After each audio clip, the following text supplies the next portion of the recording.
Түсіңде марқұм адам саған зат беріп жатса, болмаса, сенен сұрап тұрса, не болады? Осы туралы айтамыз. Негізінде марқұм туралы түстер бізде өте көп жорылатын түстер болған себепті, олар әрдайым көбею үстінде. Алғашында 8 халде ғана жорылса, қазір 15-тен астам жорылуы бар. Бұл не деген сөз? Бұл деген түс жору қатқаған қағида емес, соның белгісі. Яғни түс жору бұл жаңартуларға сүйеніп отыратын нәрсе. Әр алуан түрлі адам бар болған себепті әр түрлі түстер жорылады. Біреудің түсін жорыған кезде ол иә деген жауапты алып, осы өтімді екен деп, бір адамның жоруын басқа бірнеше адамға пайдалана алмайсың. Бір адамдар болады, өте мазасыз, алушы жүреді. Келесі адам болады, өте сабырлы. Біреулер болады, 2-3 айлық, жылдық жоспар құрып тастайды. Біреулер жүре көреміз дейді. Әр адамның ішкі жан дүниесі әр түрлі, өмірді қабылдау дүниетанымы деңгейі әр түрлі болған себепті, жорулар да әр түрлі болып отырады. Бұл түс жорудың заңы. Сондықтан да бізде 15 шақты жору бар деген осы. Біз алдын тақырыптарда марқұмдар жайлы бірнеше қозғадық. Енді соған тағы қосарымыз бар екен, соны айта кетейік. Біріншіден, біз бұл түс жоруды айтатын алдын қазақ халық ұғымындағы жоруға көңіл бөле кетейік. Өйткені көпшілігіміз осы халықтық дәстүрлі жоруға сүйеніп қалғанбыз, солай түсінеміз. Яғни, марқұм адамның түске кіруі бұл бір жаманшылықтың, өлімнің белгісі деп көпшілігіміз алып аламыз. Екінші мәселе, көпшілігіміз бірден Құран бағыштай саламыз. Марқұм адам түсіңе кірсе, Құран бағыштайтын да кез бар, бағыштамайтын да кез бар. Осыны айыратын боламыз. Енді халықтық санада марқұм адам түске кіруі бірден өлім деп алады. Оның себебі не? Оның себебі қазақ халқы өте үлкен қасіреттерді бастан кешкен еді. Көпшілік халықтар әлбетте бастан кеше біледі, бірақ олар көпшілік ұмытқан. Ал біздің санамызда әлі де бар. Біздің аталарымыз, әжелеріміз, ата-анамыз бұл қасіреттің әлі де куәсі болған себепті, бұл да біздің санамызда бар. Бұл түстердің жоруына біздің сонау ғасырлардағы Ақтабан, Шұбырынды, Алқакөл, Сұлама оқиғасы, бертін замандағы зиялыларымызды жаппай қуғын сүргіндеу оқиғасы, қолдан жасалған аштық және де үлкен-үлкен соғыстар. Бұның барлығы қазақ халқының жадында жаппай өлімді әкелген еді. Міне сондықтан да ілгерді өткен замандарда түсіңде марқұмның көрсе, бұл өлімге хабар келгенінің белгісі деп жорылған еді. Бірақ біздің қазіргі күнімізде біз бейбіт заманда, тәуелсіз елімізде тыныштықта өмір сүріп жатырмыз. Бұрынғы ата-бабалар заманындай әрбір сәті өлімнен тұрмайды. Біздің бүгінгі күніміз әрбір сәтіміз сәттілікке, талай қызықтарға, жетістіктерден тұрады. Сондықтан да біздің бүгінгі жасап жатқан жұмысымыз бұл түс жорудағы қазақ халық ұғымындағы жаңаша жоруды қалыптастыру екен. Ендеше марқұм адамды затты қолына саған беріп тұрған болса, әкеп тұрған болса, не болатынын біз айта кетейік. Бұл жерде біз сөзімізді марқұм әріптестен бастайтын боламыз. Бір нәрсе айта кетейік, сіздің өмірде әртүрлі қарым-қатынас жасауыңыз мүмкін, біз оның барлығын бір ғана видеоға сыйдыра алмаймыз. Құдағи, жаңағы не болады көрсең, марқұм құдағи, марқұм бөлем кеп тұр, марқұм нағашым досы кеп тұр, не болады деген нәрселерді біз айта алмаймыз, оны тауысу мүмкін емес. Біз ықтимал болған себептерді айта кетеміз. Оның ішінде әріптес, көрші, бұрынғы кластас, туған ата-ана, туған бауырлар және де ата-әженің түске зат әкеп тұрса, не болады, осыны айта кететін боламыз. Енді бірінші біз әріптестен бастайық. Бір әріптесіңіз болды дедік, ол әріптесіңіз жаңағы 5 жыл одан азды көпті онымен өмір сүрдіңіз, жұмыс жасадыңыз, жазатайым оқиға өмірден өтіп кетті. 1 жыл немесе одан азды көпті түсіңізге келіп тұр, бір затты сізге әкеп ұсынып жатыр. Оның жорылуы қарай. Жоғарыда айтып кеткендей, бұл жерде сіз оған Құран бағыштауға міндетті емессіз. Бұл хал өзіңізге қатысты жорылады. Бұл жерде айта кетейік, біз түс жорығанда жаңағы адамның көбінесе көрушіге жоримыз. Яғни, біз түс жорығанда көбінесе сізге жоримыз. Сіз кімді көрдіңіз, ол сізге жорылады. Сәт қана жағдайлар бар, адамның көрілген көрушісіне жоритын кездер. Бұны да иншалла айтатын боламыз. Ендеше осы әріптесті түсіңде көру бұл өзіңе жорылатын сәттерден екен. сол класста сол әріптесіңе қарайсың жаңағы өмірде араласуыңа. Егер ол әріптеспен бұл жерде барлық жорумузга қатысты болатын нәрсе, бүгінгі айтатын әңгімемізге, бұл адамның жеке дара ерекше араласуы ол марқұм адаммен. Егер сіздің өмірден өтіп кеткен әріптесіңізбен жаңағы өкпелеп қалу, ренжесу, кектесу, ұрсысып қалу, оны ұнатпайтын едім деген сияқты бір мәселелеріңіз, немесе қатты жақсы көретін едім деген мәселелеріңіз бар болса, біз бұл түсті осы жағдайды назарға ала отырып жоритын боламыз. Ал егер де ол әріптесіңіз түсіңізге кіріп тұрған әріптес еді, араласатын едім, ешқандай арамызда былайша айтқанда мәселелер болмаған еді, артық та араласу болмады, тек қана әріптес ретінде жұмыста кездесіп, бірге жұмысымызды жасасып, үйге қайтатын едік дейтін болсаңыз, онда келесідей жоруды аласыз. Оның бірінші мәселесі әріптес деген не? Әріптес деген жұмыс деген мағынаны білдіреді екен. Ал енді ол жерде жұмыстағы жаңағы әріптестің саған зат әкеп тұруы не? Жұмысыңдағы болып жатқан бір нәрселердің, проблемалардың жаңағы шешуі шығады, мәселесі оңынан шешіледі деген жору шығады екен.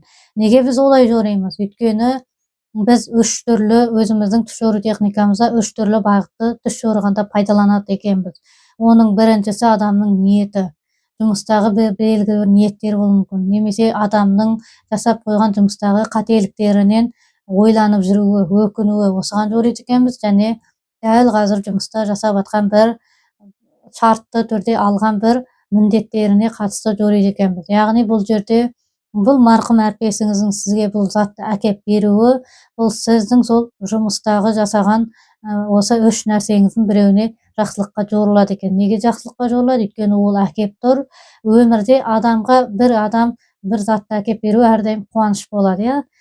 Сыйлық әкеп бергені, яки болмаса жаңағы бір екеуміз бірге шай ішейік деп тәттісін ала келгені, немесе мені кешірші деп бір сыйлық алып бергені, туған күнің мен деп болсын, немесе мынаны мен мына жақтан көріп қалып аласа бердім, саған керек шығар деп бір затты әкеп беруі. Жалпы кез келген әкеп беретін нәрсе адам үшін қуаныш сыйлайды. Сондықтан оның марқұм адамның әкеп беруі бұл адамның сол қуанатын, ісін бітетін белгісі екен. Енді бұл әріптес туралы біздің жоруымыз. Ал ендігі мәселе біздегі, қысқаша айта кетейік, ендігі келесі біздің айтатынымыз бұл сыныптастың түске кіруі. Сыныптас деген біздің түс жорумызда символика деген түсінік бар, білесіздер. Бұл жерде символика ол тек қана адамды білдірмейді. Символика деген қимыл әрекетті де, мекенді де білдіріп жататын кездер болады. Мысалы, бұрылып қарады, артқа қарап тұрды, бір қараңғы жерде қалдық, екеуміз машинедеміз, мен артында, ол алдында, осының барлығы символикаға жатады екен. Сол себепті де сыныптастың өзіндік жеке символикалық түсінігі бар. Біз соған бірінші қарайды екенбіз. Бірінші мәселе ол адамның өміріндегі болатын алғашқы адамдардан, жаңағы бейтаныс адамдардан білетіні бұл сыныптас. Яғни бір адам кез келген ортада, отбасында өседі, кейін мектепке барғанда отбасынан тыс адамдарды көре бастайды, біле бастайды, иә. Яғни бұл жерде біз көріп тұрғанымыздай, өмірде сыныптастармен араласу, бұл деген адамның жаңа оқиғаларды бастан кешіру, жаңа белеске өту болып саналады екен. Сондықтан да класстастың түске кіруі бұл арада адамның тағы бір белесті жаңағы алып жатқан белгісі екен. Ал енді біз бұл сыныптастың жаңағы марқұм жағдайын алатын боламыз. Марқұм сыныптас саған бір затты әкеп тұрса не болады? Оның себебі біз айтамыз, оның жорылуын бұл өмірде ұмытылып қалған адамның арманының мақсатының орындалатыны деп. Бұған біз мынандай бір дәлелді ұсынамыз. Адам класстаспен өмірде араласады. Ал өмірден өтіп кеткен класстас бұл адамға ұмытылып қалатын адам болып саналады. Мысалы, сіздің оқу бітіргеніңізде 10 жыл, 40 жыл оның арасы болды. Сіз әрдайым олармен араласа бермеуіңіз де мүмкін. Белгілі бір 10 жылдық, жаңағы 30 жылдық деп келген кезде сіз жаңағы класстастарыңызды іздей бастайсыз. Сіз жаңағы оларға группа ашып, жаңа класстастар қайдасыңдар деп басыңыз қосыла бастайды. Сол кезде сіз марқұмдарды да еске аласыз. Сол кезде Қазекем өмірден өтіп кеткен сыныптастарына құран бағыштайды.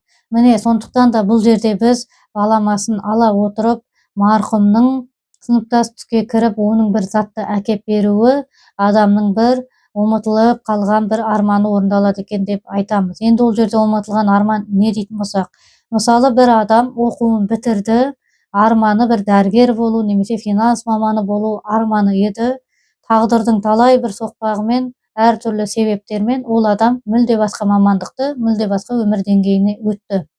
Ол басты арманы жаңағы дәрігер болу, финанс болу басты арманын ұмытты.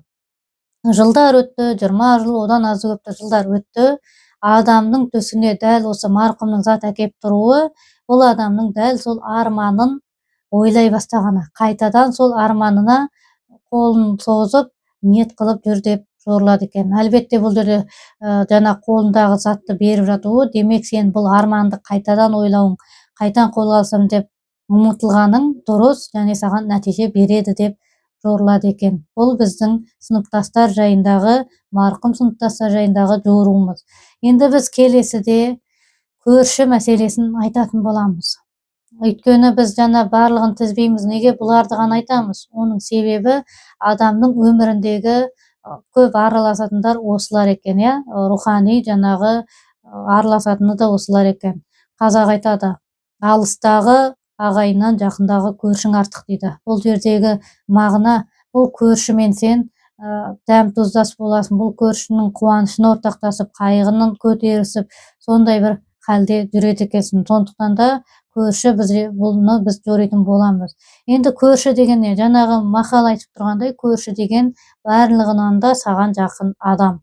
Бұл жерде біз әлбетте отбасы мүшелерін емес, жалпы сыртқы адам, құдағи дейміз, жаңағы аталас туған туыс дейміз, бөле бауыр дейміз. Мысалы ол аталас туыс аты аталғанмен де ол және де көрші болып тұрса сізге, демек ол одан да сізге жақын болады екен. Көрші деген сіздің үйіңізде не болып жатыр, сыртында не болып жатыр, бәрін білетін бір сондай араласатын адам екен. Сондықтан да көршінің, марқұм көршінің қолына зат әкеп сізге келуі, жаңа сөзіміздің басында айтқандай, белгілі бір дәрежедегі эмоциялары болмаған болса, көрші деңгейінде бұл жақындықты білдіреді екен. Яғни біз айттық, адамның үш халде ниет жоритын боламыз. Бұл көрші жағдайында біз адамның түсін жаңағы ниет іс-әрекетке жориды екенбіз. Яғни бұл жерде жақыннан болатын іс-әрекет. Жақыннан болатын деген не? Бұл жерде ниетті де алуға болады, қателікті де алуға болады. Яғни жақыннан болған бір нәрсенің түзелетінін білдіреді екен.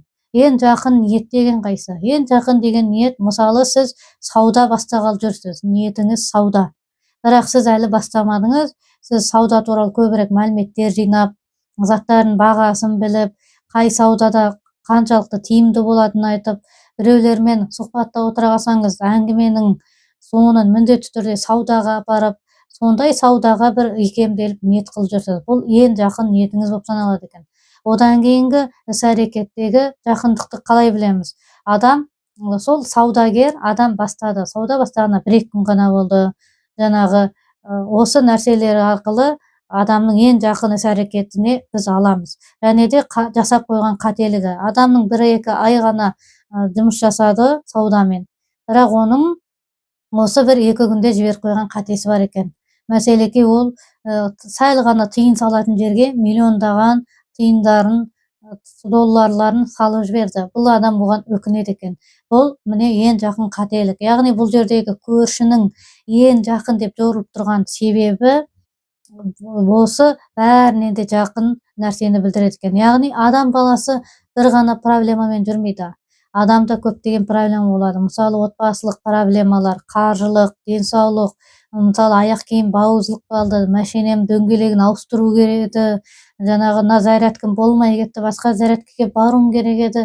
Адамда үлкен армандар да бола береді. Мен деген көп жаңағы нәрселерді оқып үйренуім керек еді, шетелге барып, мен деген Меккеге барсам деген сияқты ұсақ-түйектен бастап осындай үлкен адамның ниеттері де болады. Ал соның ішіндегі ең жақыны, ең шешуге тиіс болып тұрған проблеманы бұл түсіңдегі көрші арқылы білуге болады екен. Ал енді бұл жерде көршінің затты әкеп тұруы сәйкесінше жаңағы бұл адамның сол ойлап жүрген жақын нәрселерінің бірі жақсылыққа орындалатыны екен. Яғни көріп тұрғаныңыздай біз үш мәселені айтып өттік. Жаңағы әріптес, марқұм сыныптас және көрші, оларды біріктіріп тұрған нәрсе ол марқұм және затты әкелу екен. Ал негізі асылында олардың символикалық жағдайлары басқа екен. Сондықтан бұл жерде барлығының жорылып тұрған жері бұл сәттілік, жақсылық. Өйткені біз айттық, беру бұл әрдайым адамға қуаныш әкелетінін. Енді біз келесіде айтатын нәрсеміз бұл адамның туғандарының затты әкеп беруі не болатынын айта кетеміз. Мысалы ретінде адамның өмірден ағасы немесе өзінен кіші інілері өмірден өтіп кетуі де мүмкін.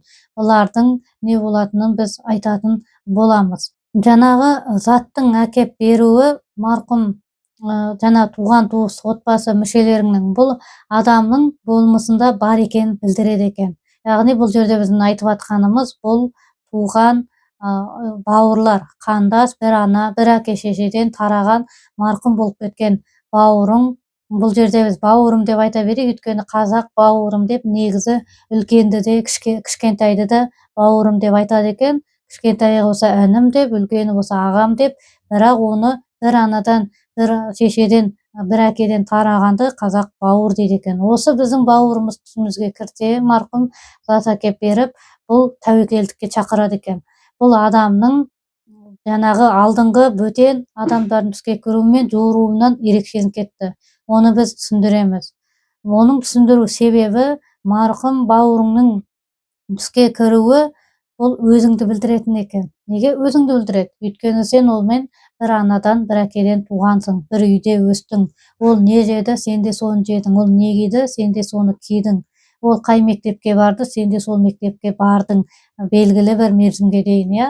Яғни олардың түске кіруі адамның бір қолыңнан келеді сенің деген мәселені айта кетеді екен. Тағы бұл жерде ораламыз, адамның затты беріп жатуы. Бұл жерде батылдықты сенен талап етіп тұр. Неге? Өйткені сені өзің арқылы көрсетіп тұрған бұл жерде бауырың арқылы. Сен бір нәрсеге жаңағы үш шартқа салған кезде сен бір нәрсеге сенімсіз болып тұруы мүмкін, қорқып тұрған болуы мүмкін, немесе әлі уақыты келмеді деп тұрған мүмкін. Мысалы сен бір сапарға шығуың керек болды, сен айтуың мүмкін, қазір мен сапарға шықпаймын, өйткені ауа райы суық, қар. Немесе бір зат алуың керек болуы мүмкін, сен айтасың, қазір мен ол затты алмаймын, өйткені менің ақшам жетпейді деп. Ал енді дәл осындай жағдайда жүргеніңде марқұм бауырыңның саған затты әкеп беруі бұл деген сөз сенің қолыңнан келеді, дәл қазір уақыты, өзің тәуекел жаса, яғни өзіңді өзің қолға ал деген нәрсені айтады екен. Бұл біздің марқұм бауырларымыздың осылайынан бізді түске кіріп айтқандағы сөздері, яғни сүйінші түстерден болады екен. Сөз арасында айта кетейік, біз түсті көп жағдайда екі-ақ бағытта жоримыз, ол сүйінші және ескерту түстері қылып. Сүйінші түстері әлбетте ол сізге тек қана қуанышта келеді, уайымдама, бәрі жақсы болады, алға, сен қателескен жоқсың, сен жасыма деген сияқты мотивациялық стилдегі бұл түс жорулар екен. Ал енді ескерту деген, бұл деген сөз көбінесе жаңа айтқандай қателіктерді түзеуге, сенің бекем болуға, өзіңе жауапкершілікті алуға, босаңсымауыңа шақыратын түстер екен. Ал енді біздің келесіде жалғастыратынымыз бұл марқұм ата-ананың түске кіруі. Біз бұл жайында негізінде жеке бір тақырып арнап айтып кеткен болатынбыз. Бұл жерде қысқаша айта кетейік, марқұм ата-ананың түске кіруі бұл адамды жаңағы өмірінде болатын қуаныштары. Бұл жерде бауыр менен марқұм ата-ананың айырмашылығы неде дейтін болсақ, айырмашылығы бауырлардың түске кіруі бұл өзіңе сенімділікті шақырады. Ал енді марқұм ата-ананың зат әкеп түске кіруі бұл тағдырда болатын сыйлы нәрселер. Яғни бірінші жағдайда сен өзің іс-әрекет ету арқылы, баратын жерге барып алатынды алу арқылы, іс-әрекетің арқылы қуана алатын болсаң, ата-ананың затты әкеп түске кіруі бұл сен өзің істеместен, күтпестен, сенің уайымдатып жүрген нәрсенің болатынның белгісі. Мысалы сен, мен жұрт сияқты бір жетістікке жете алмадым, осы қалпымда қалып қойдым дейтін болсаң, дәл осы жағдайда марқұм ата-ананың түсіңе келіп затты әкеп беруі, уайымдама, сен де басқалар сияқты жетістікке жетесің. Бұл нәрсе сенің өміріңде бар деген бір сүйінші ишарасы екен. Ал енді келесіде біздің айтатынымыз бұл жанағы марқұм ата әже. Бұл жерде бір нәрсені айта кетейік. Марқұм ата әжені ата ана деңгейінде қоятындар, яғни ата әженің баласы болып өскендер бар.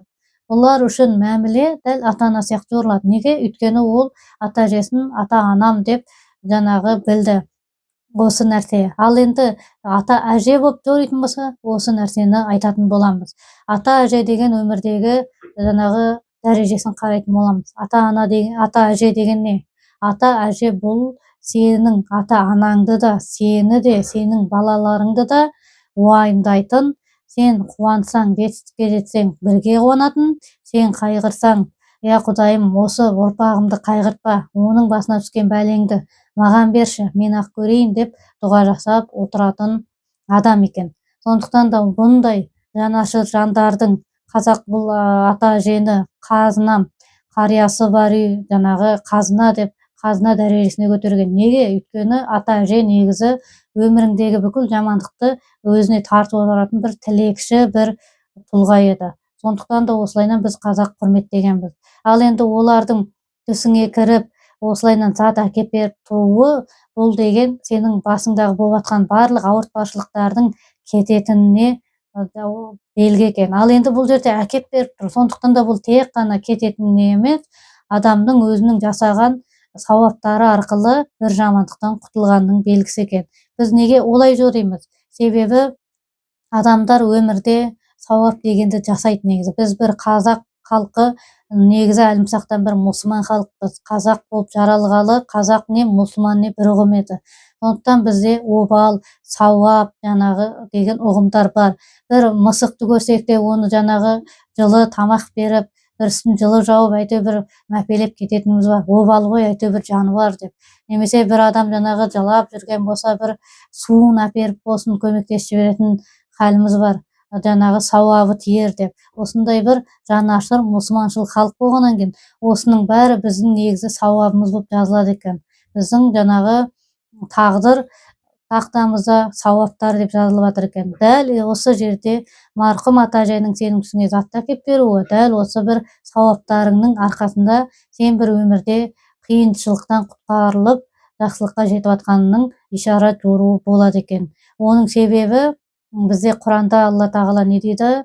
Әрбір қиыншылықтан кейін артында бір жеңілдік бар. Пайғамбар алейхиссалам хадисінде айтады екен, бір қиындық көрсеңдер, екі жақсылығын күте беріңдер деп. Яғни бұл жерде біз бір жоруды Құран аяттарымен Пайғамбар алейхиссаламның хадисіне сүйене отырып осылай жориды екенбіз. Бұл жерде біздің сүйінші түсіміз осы екен. Енді бұл түсті көрушілер кімдер?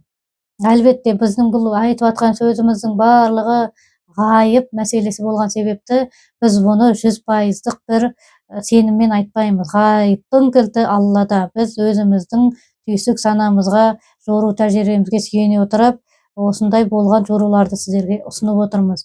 Ендігі бұл жердегі неге олайынан көріп жатыр дейтін болсақ, адам өте қиыншылықта қалған болуы мүмкін. Адам не шешім шығаратынын да білмей қалған болуы да мүмкін. Мысалы, бір адам ондаған жыл бір жұмыста жүрді, кенеттен жұмысынан айырылып қалды. Ол адам сол жерде біттім мен деп ойлауы мүмкін. Қатты қиналады. Күніміздің тілімен айтсақ, депрессияға түседі. Мен құрыдым, енді мен ешкім емеспін деп жатып қалуы мүмкін.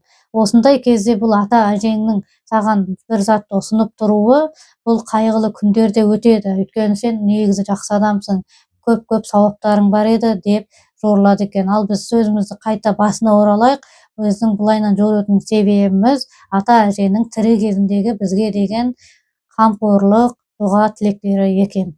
Енді біз осыменен марқұм адамның саған затты беріп тұрғанның нышандарын айта кеттік.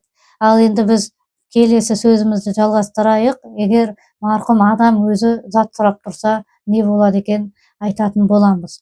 Бұл жерде бір айтатын болсақ, марқұм адамның зат сұрап тұруы, бұл қазақ халқының ұғымындағы бар, Құран бағыштау, садақа беру, құрбандық шалу мәселесіне келеді. Бірақ бұл жерде біз айырып аламыз. Өйткені барлығына Құран бағыштай беру деген мәселе шықпайды. Оның шариғи түсініктері бар. Мысалы ретінде Сіздің, яғни біз жаңағы жоғарыдағы мысалдармен айта кетейік, бұл не? Бұл әріптес, сыныптас, көрші, бауырлар, ата-ана, ата-әже мәселесімен бұл тақырыбымызды да ары қарай жалғастыра береміз. Мысалы ретінде сіздің түсіңізге әріптесіңіз келіп тұр, өмірден өтіп кеткен. Ол бір затты сұрап алып кетіп барады. Бұл жерде не деген сөз? Бұл жерде біз Құран бағыштаймыз ба? Жоқ. Неге бағыштамаймыз? Оның себебі бұл әріптеспен сіз өмірде ыстығына күйіп бірге, суығына бірге төзіп, бірге жүрегіңізді беріп, ол ұйықтамаса сен де ұйықтамай, ол қуанса сен де төбең көкке жетіп қуанып, ондай мәміледе болған жоқсыз. Әлбетте, әріптес деңгейінде сіз онымен бір мәселелерде бұл нәрселерді іске асыра білдіңіз, бірақ бұл әріптес деңгейінде қана еді. Сондықтан да сіз оған жауапкершілік артпадыңыз, яғни сіз оның тірі кезінде істеген күнәларына, тірі кезінде жасаған қателіктеріне сіз жауапкершілік ала алмайсыз. Сіз оны тірі кезінде жасаған жұмыстағы болсын, жеке өміріндегі болсын қателіктеріне нұсқаушы бола алмайсыз. Сен олай істеме, сен бұлай істе деп сіз оған айта алмайсыз. Негізі неге? Өйткені ол өзі жеке тұлға адам, өзінің бүкіл іс-әрекетіне Құдайдың алдында өзі жауап беруші еді. Сондықтан да бұл жердегі марқұм коллегаңыздың бір затты алып кетуі, бұл оған Құран бағыштауды меңземейді екен. Бұл жерде біз жаңа басында мысал келтіргендей, ол адамның жаңағы сіздің жұмысыңызға қатысы бар себепті бұл жұмыстағы болатын оқиғаларға жорылады екен. Яғни бұл жерде жаңағы біз айттық, марқұмның яғни бұл жерде жұмысқа қатысты бір оқиғалардың болатынын айта кетейік. Яғни бұл ескерту түсі. Енді бұл жерде ескерту түсі дегенді де ашықтай кетейік. Ескерту түсі деген ол көн, есті де көн дегенді шығармайды, соны біліңіздер. Неге бұны айтып жатырмыз? Өйткені қазақ халық ұғымында қалай көрдің, солай орындалады деген мәселе бар. Мысалы, жаңағы марқұм адамды түсіңе көрсе, мен ажалым келді екен деп, қашан келесің енді әзірел деп тосып отыратындар бар. Ал біздің күніміздегі заманауи түс жорымызда ескерту түстері бұл қателікті түзеу мүмкіншілігі, қиыншылықтарға дайын болу, алдын алу мүмкіншілігі деп жорылады екен. Яғни бұл жерде марқұм коллегаңыздың бір затты алып кетуі, бұл жұмыста болатын бір уақытша ыңғайсыздықтар, және сен оған дайын бол деп білдіру мүмкін. Мысалы ретінде сіз мысалы қараңғы бөлмеге кірсеңіз, ешқандай свет жоқ, есікті ашып, қай жерде не тұрғанын білмейсіз, иә? Мысалы сізге су керек болды, немесе свет жағатын тетікті іздейсіз. Сіз оны қолыңызбен сипап, іздеп, сөйтіп әуре боласыз. Абайсызда бір ыдысты жағуыңыз мүмкін, бірдеңеге чалынып құлауыңыз мүмкін. Сондай мәселе. Ал енді сіз ол бөлмені бұрыннан білетін болса, қараңғы болса да, сіз қай жақтан тесікті, свет жағып, яғни жарықты жағатын тетікті білесіз, сіз соған барасыз. Немесе жаңағы жарық өзігінен жанып тұрып, сіз оған кіретін болсаңыз, әр зат түсінікті қайда.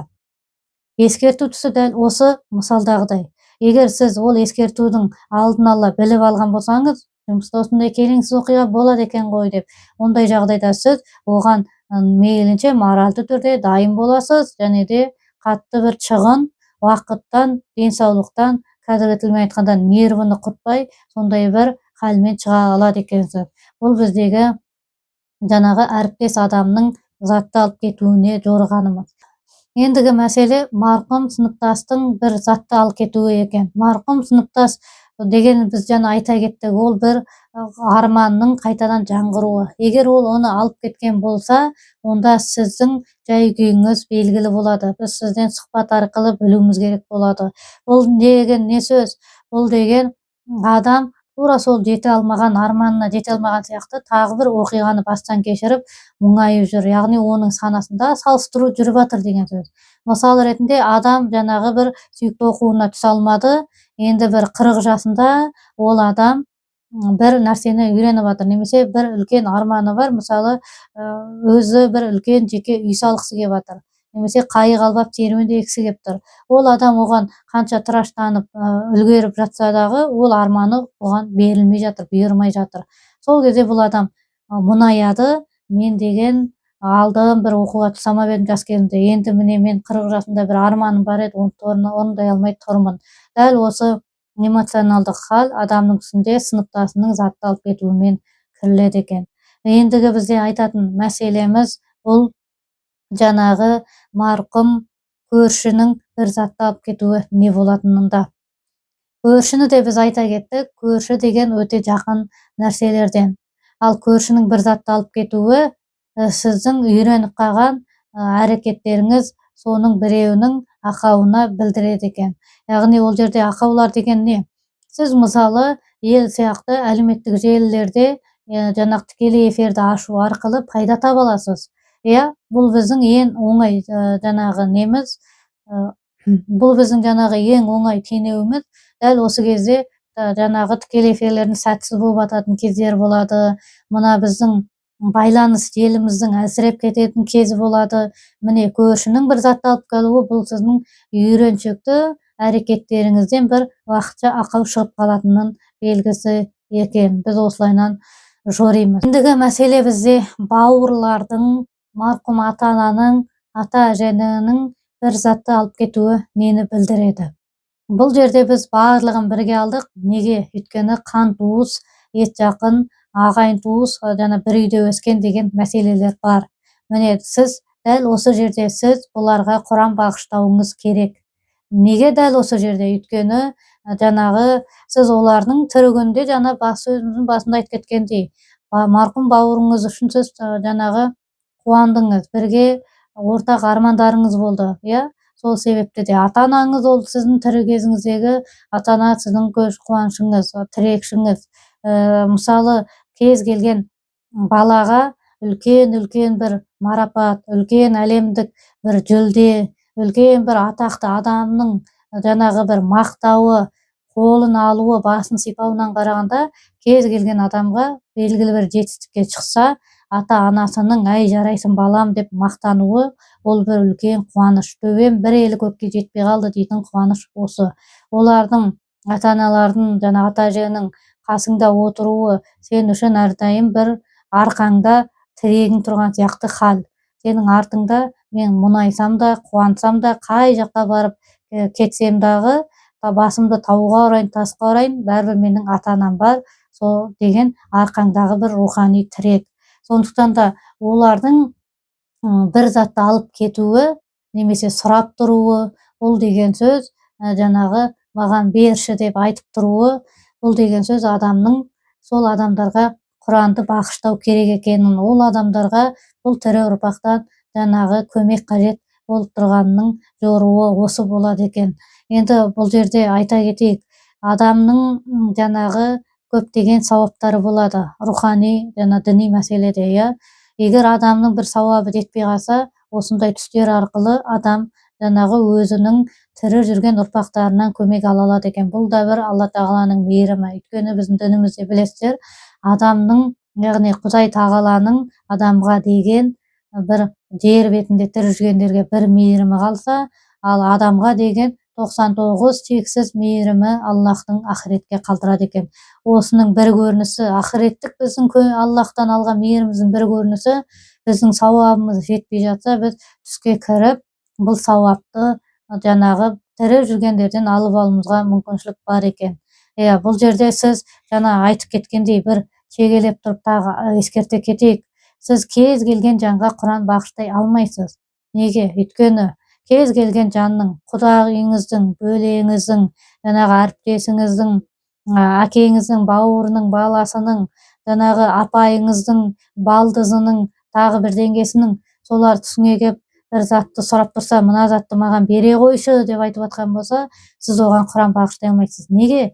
Өйткені ол сіздің түсіңізге кіріп, сізден сұрағаннан қарағанда, яғни ет жақын емес. Өзінің туғандарына кіру ықтималдығы бар. Өзінің тірі болса ата-анасына, бауырларына кіріп, маған жәрдем керек деп айту ықтималдығы бар. Ал ол сіздің түсіңізге кірген екен, ендеше өзіңіздің мәселеңізге жорылады екен. Біз ешқайсымыз ешбір адам жайында жаман айта алмаймыз, жаман үкім бере алмаймыз. Яғни бізде қазақта сөз бар, қазақтың тірісінің даудан аманы жоқ, өлісінің жаманы жоқ дейді. Бұл арада біздің қазекең әлбетте өліні құрметтеген. Жаңағы қалай өлсе де оны бір баратын, біздің де баратын жеріміз ғой, енді иманды болсын деп жәрдемін қылатын қазақпыз. Бірақ бүгінгі танымызда жаңағы қара жер хабар бермесін деп марқұм жайлы небір сөздерді айтып кететіндер бар. Мысал ретінде, мен оны түсімде көрдім, ол адам тозақта күйіп жатыр екен. Мен оны түсімде көрдім, ол адам жаңағы өзінің жағдайының жаман екенін мойындап жатыр.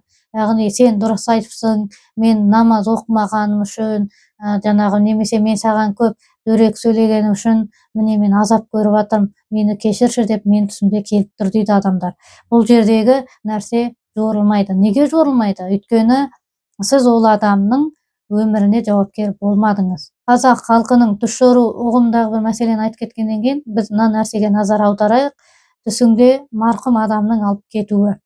Бұны көп қазақ көреді. Біздің ата-әжелеріміз мысалы ол түсті көреді дағы өзінің дәм-тұзын таусылуға жақын екенін айтып жатады. Бірақ біз жаңа сөзіміздің басында айтқандай, бұндай түстерді біз заманауи халде түсінетін боламыз. Енді бұл нені білдіреді? Оның басты себебі адамның жаңа айтып кеткендей марқұмның оған разы емес хал екен. Марқұм адам жаңағы сізге разы емес. Сіз ол туралы жаңа айтып кеткендей жаман сөздерді айтасыз. Мысал келтірсек, өзіне де сауап болды өлгені, тым құтырып кетіп еді деп айтып қояды. Яки болмаса жарықтық енді жүрісі жаман еді, сол бір ішімдіктерді жаман нәрселерді тастай салса қайтетін еді, енді міне ақыры түбіне жетті, тірі кезінде ойрандап жүретін еді деп небір сөздерді айтып қоясыз. Сондай кезде марқұм адамның түсіңе кіріп, жүр менімен бірге, мен сені алып кетемін дейтін болса, ол адам сізге деген наразы екен, ашулы екен, сіздің ол туралы ойларыңызды өзгертуді талап етеді екен. Осындай белгілі болғандай біз марқұм адамдардың түске не үшін кіретіні жайлы ашықтап айта кеттік. Түсінерсіздер деген ойдамын. Егер бұндай да сұрақтарыңыз бар болса, қоя тұрыңыздар. Біздің WhatsApp түс жорымыз сіздер үшін әрдайым 24/7 қызмет етеді.